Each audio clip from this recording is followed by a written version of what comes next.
Naranasan mo na ba yung hindi ka makontento sa isang gamit at paulit-ulit kang bumibili ng isang bagay para lang masatisfy ka kahit hindi mo naman kailangan?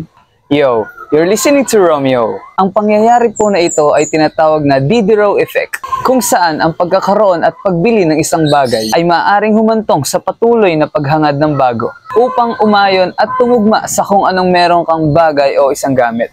Halimbawa, kapag meron kang bagong cellphone, mapapabili ka na rin ng bagong case para gumanda at bumagay sa bago mong cellphone. Kapag meron ka naman kwintas, mapapabili ka na rin ng hikaw para maging complement.